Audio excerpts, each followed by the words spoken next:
السلام علیکم ورحمۃ اللہ وبرکاتہ۔ ناظرین کرام، اپنے اس چینل پہ آپ کو خوش آمدید کہتا ہوں۔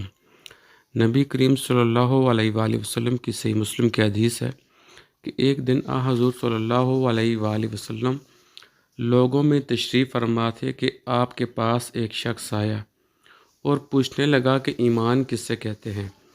آپ صلی اللہ علیہ وآلہ وسلم نے فرمایا کہ ایمان یہ ہے کہ تم اللہ پاک کے وجود اور اس کی وحدانیت پر ایمان لاؤ، اور اس کے فرشتوں کے وجود پر، اور اس اللہ کی ملاقات کے برحق ہونے پر، اور اس کے رسولوں کے برحق ہونے پر، اور مرنے کے بعد دوبارہ اٹھنے پر ایمان لاؤ۔ پھر اس نے پوچھا کہ اسلام کیا ہے؟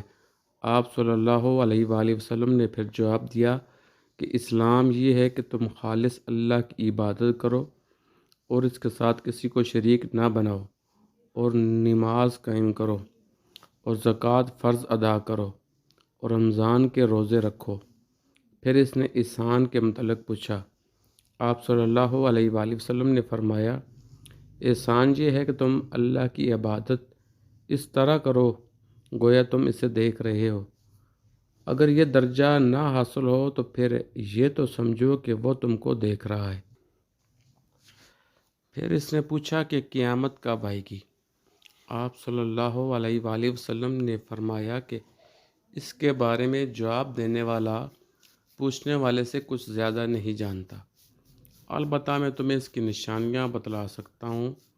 وہ یہ ہیں کہ جب لونڈی اپنے آقا کو جنے گی، اور جب سیاہ اونٹوں کے چرانے والے دیہاتی لوگ ترقی کرتے کرتے مکانات کی تعمیر میں ایک دوسرے سے بازی لے جانے کی کوشش کریں گے۔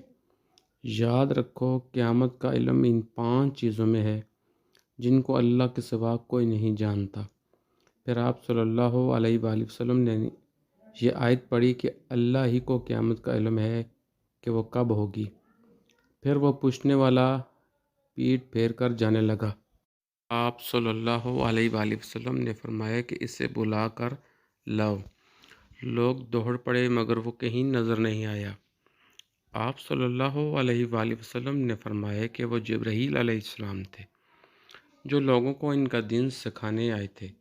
امام ابو عبداللہ بخاری فرماتے ہیں کہ حضور صلی اللہ علیہ وآلہ وسلم نے ان تمام باتوں کو ہی ایمان قرار دیا ہے۔ صحیح بخاری کی یہ حدیث 50 نمبر ہے۔ میرے اس چینل کو لائک کریں، سبسکرائب کریں، اور اس ویڈیو کو زیادہ سے زیادہ شیئر کریں، ساتھ میں لگے گھنٹی کا بٹن بھی دبا دیں۔ اللہ تعالیٰ ہم سب کو عمل کی توفیق عطا فرمائے۔